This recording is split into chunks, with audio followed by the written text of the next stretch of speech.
From Miami heat to Chicago streets, LA lights where the heartbeat meets. India rise, Vietnam skies, Philippines waves where the spirit flies. England calling through the rain and stone, Nigeria rhythm like a drum of its own. Across Africa where the stories grow, yeah, this is the voice that lets the world know. One mic, one truth, one place to be. You only podcast. Come ride with me.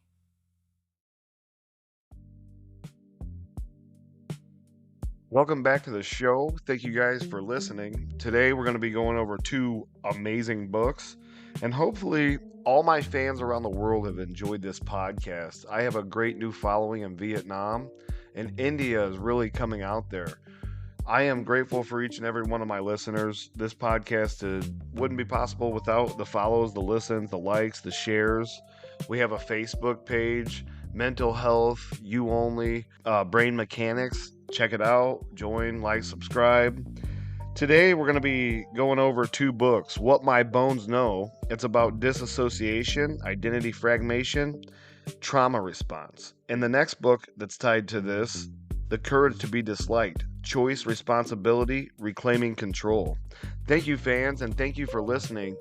You Only has recently hit 103,000 listens, so thank you to all my friends in Miami, New York, Chicago, LA, Pontiac, Charleston, Maharashtra, India, all over the place. We have tons of followers. Just so grateful. But there's something I've been thinking about, and it's uncomfortable.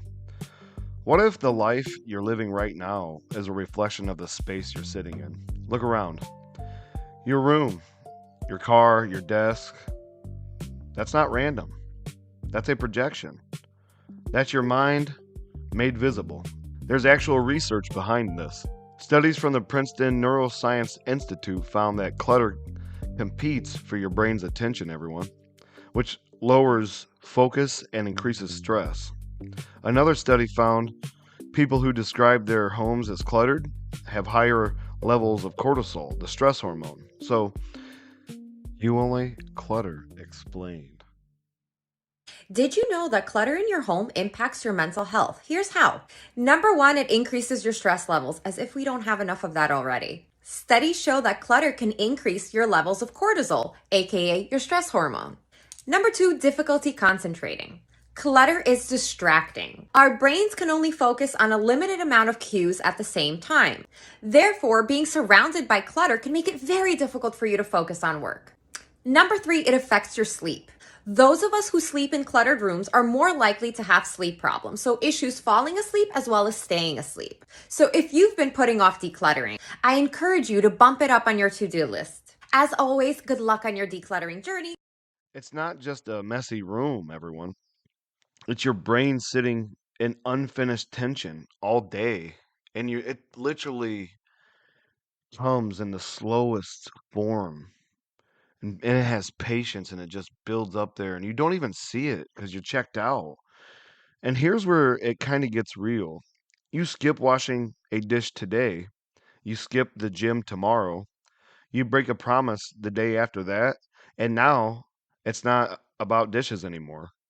Now it's about identity. Who are you? What are you doing? Do you ever feel like you need to declutter your brain? If so, I've got life-changing advice for you. But before I mention this simple hack, there's something you need to know about the human brain.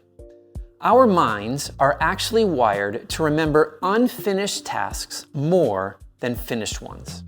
It's called the Zeigarnik effect, discovered by a psychologist who noticed that waiters could remember unpaid orders perfectly, but once paid, the details were forgotten. So then, to declutter your mind, here is a simple life hack. Complete tasks before moving to the next. By finishing even small ones, you free up mental space, increase focus, and reduce stress. Whenever possible, finish your to-do list tasks before moving on to the next. When you do, you'll find yourself both more productive and peaceful. Behavioral research shows that small, repeated actions show how you see yourself. That's how you see yourself. Look at all that nastiness. Every action becomes a vote for the type of person you believe you are.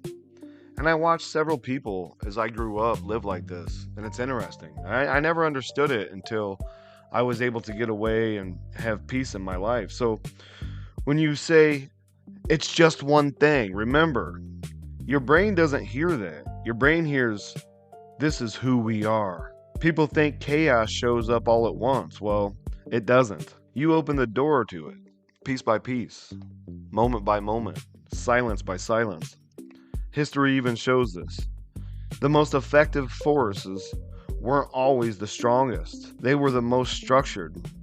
Discipline is small things, holds discipline in big things. But there's the part nobody talks about. When things stay chaotic long enough, your brain doesn't fix it, it disconnects from it. In What My Bones Know, Stephanie Fu talks about this feeling. Hi, my name is Stephanie Fu, and I was a 2019-2020 Rosalind Carter Mental Health Fellow. The reason why I applied for this fellowship was that it came highly recommended to me from a couple of friends who had previously done the fellowship.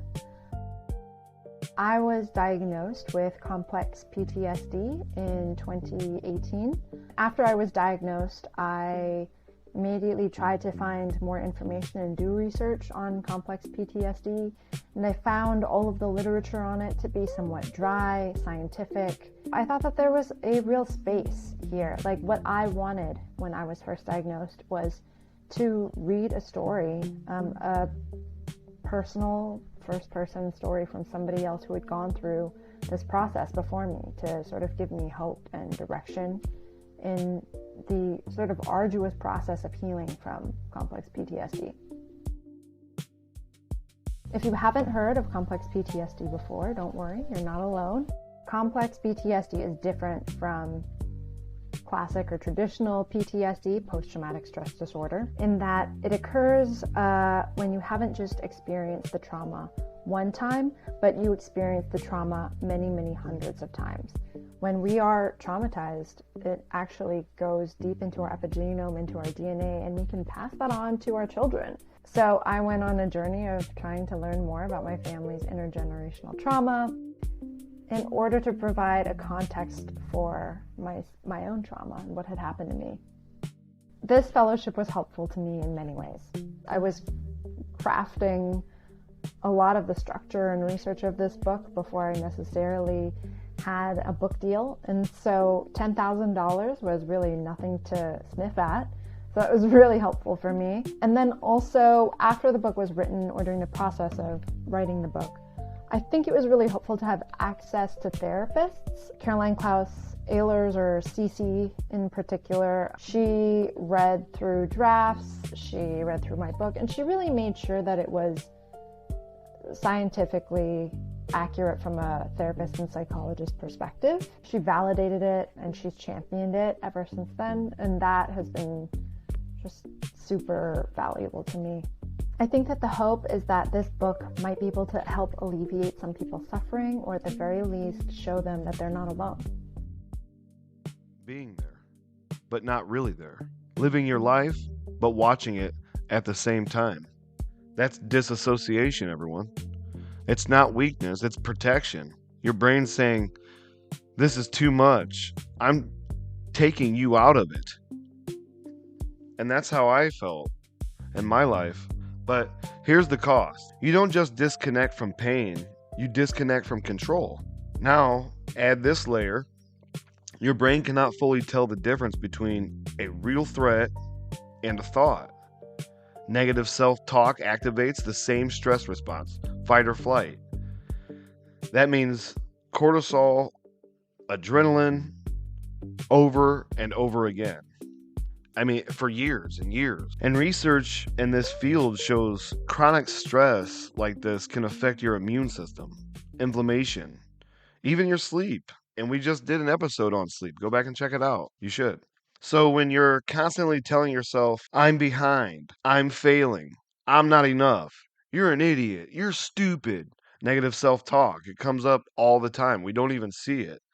Oh, why would you think that? We tell ourselves. Your body is living like it's under attack constantly. You're like never getting any rest, so you're always in a type of war zone in your mind, the battlefield of your mind. Now, think about this. If your environment is chaotic and your thoughts are chaotic all the time, where exactly does peace come from for you? Did you ever think about that or stop and take a moment to like, when is this going to end? Everything has an end date. I do. I'm going to expire at some point. And this is where most people pretty much lose themselves. Not in one big moment, though. It's slow, repetitive, quiet, and the noise. Because the truth is, you're never alone anymore. Not really. They're following you. There's something in your brain called the default mode network, audience, discovered by neurologist Marcus Raquel. It activates when you're not focused on the outside world, when you're in silence, when you're alone, when you're just pretty much thinking. And it does something powerful. It builds your sense of self. Research shows it connects ideas, processes memories, and helps create insight. But here's the problem: every notification, every scroll, every conversation interrupts that system. And it's with people we don't even know out there anymore. It's interesting. So if you're always plugged in, you're never you never return to yourself. You don't lose yourself because you're broken. You lose yourself because you're never alone long enough to find you. And when you're in that for years, constantly in that system, well, it creates a lot of mental illnesses that we see in the world today, a lot of chaotic situations, a lot of people acting out normally years ago that they never would. And this is where the book, The Courage to Be Disliked, hits different. Your trauma doesn't hold you back, but clinging to it does. That's the central idea of The Courage to Be Disliked by Ichiro Kishima and Fumitaki Koga. God, I hope I got that right. The book unfolds as a conversation between a cynical student and a patient philosopher. The student insists life is unfair and that happiness is reserved only for people with good childhoods. But the philosopher pushes back on that. Drawing from the psychology of Alfred Adler, he argues that our suffering stems not from our past, but how we interpret our relationships with others. For example, you aren't anxious because of your upbringing. You're anxious because, consciously or not, you've decided it protects you from feeling failure, rejection, or taking responsibility. To break that cycle, the philosopher suggests practicing what Adler called the separation of tasks. Your job is to live by your values, not manage how others respond to them. Like recognizing that you're not responsible for making your parents proud or controlling how your partner reacts when you speak honestly. Having the courage to be disliked just means giving up on the fantasy of living a perfect life while trying to please everyone. Because it challenges everything. It says, your past explains you, but it doesn't define you. That's uncomfortable for a lot of people because it's the truth. Then, at some point, you have to take your life back. You can't stay, in survival mode forever. Not, or whatever mode you wanted to be in. Not perfectly, not all at once, but deliberately. Maybe it starts small. You clean one space of your house. You keep one promise and you don't break it. You sit in silence for 5 minutes. Because power doesn't show up as motivation, everyone. It shows up as control. Who's controlling you? And control starts simple. A made bed, a clear space, a quiet mind. Even for a moment. Because if you don't take ownership of your life, your patterns will. I promise you that. And if you don't make decisions for yourself, the world will make them for you in today's society. And if you've been disconnected for a long time, you're laying there in your bed, scrolling night after night, not realizing years are passing by. If you've been surviving, if you've been on autopilot, this is where it changes.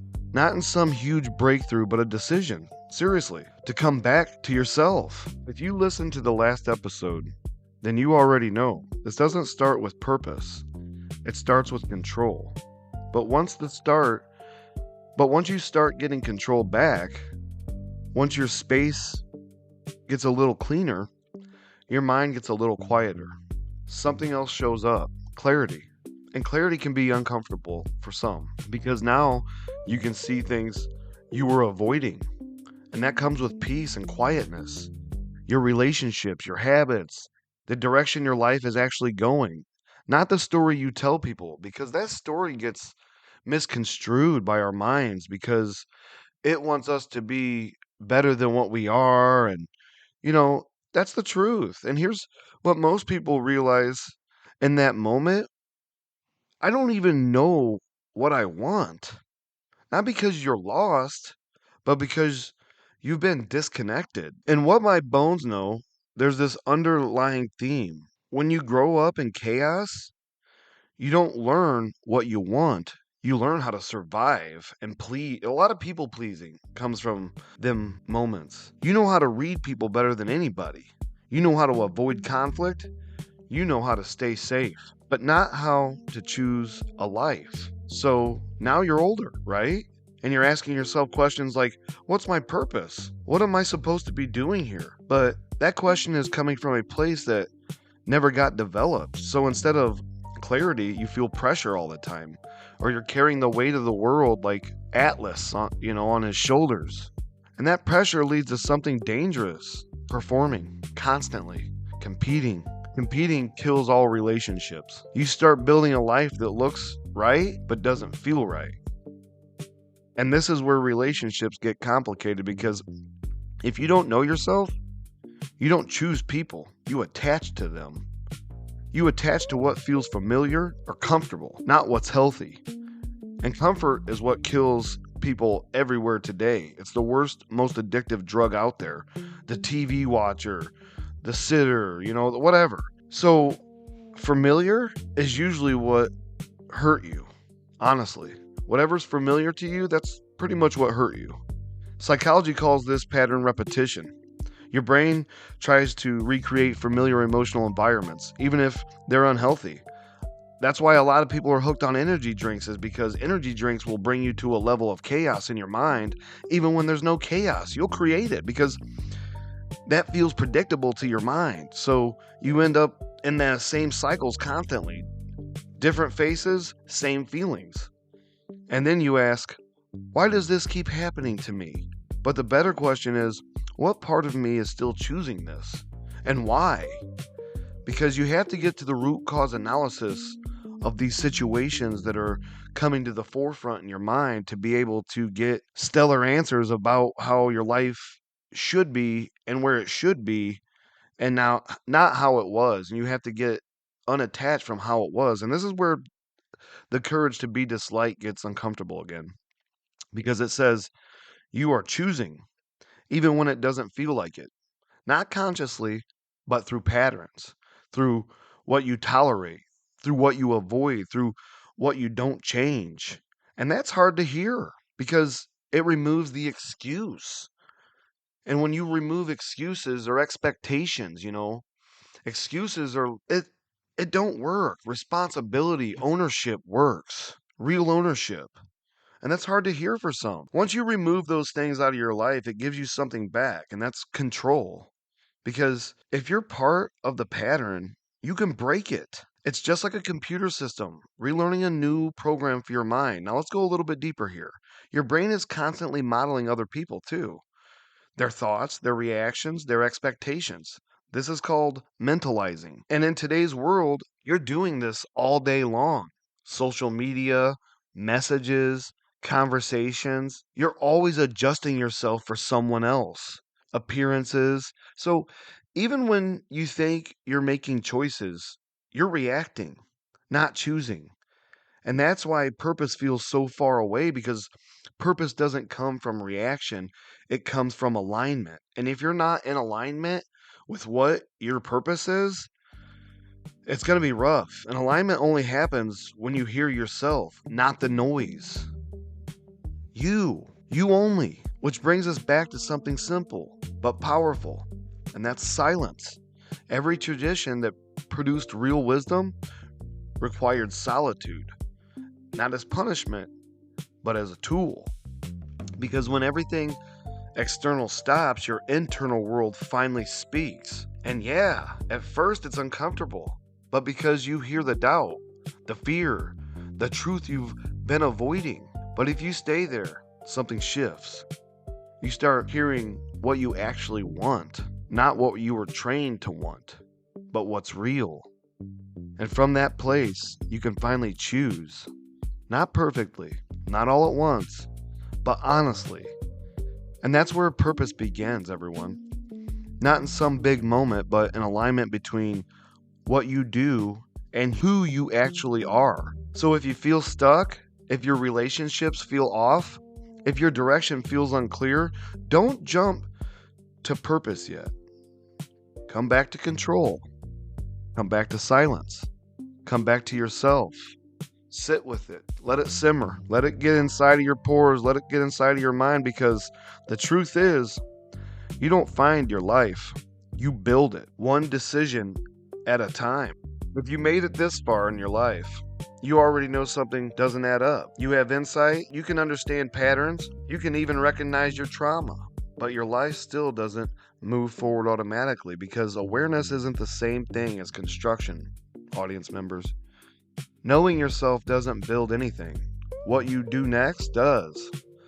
And this is where most people get stuck. They think healing is the finish line. It's not. It's the starting point. Behavioral research shows something simple but uncomfortable. Insight alone rarely changes long-term behavior without structure and repetition. Remember Dr. Vincent Norman Peale? With every repetition, so you can understand your patterns and still repeat them, which means at this point, life stops being about understanding and starts being about building. And building starts with something very unglamorous, and that's called work. And you see everybody, comfort means more than work. We're all, oh, there's too much work. Oh, I'm getting too old. You got to find where your purpose is, what matters. Not passion, but work, because work is where identity gets tested in reality.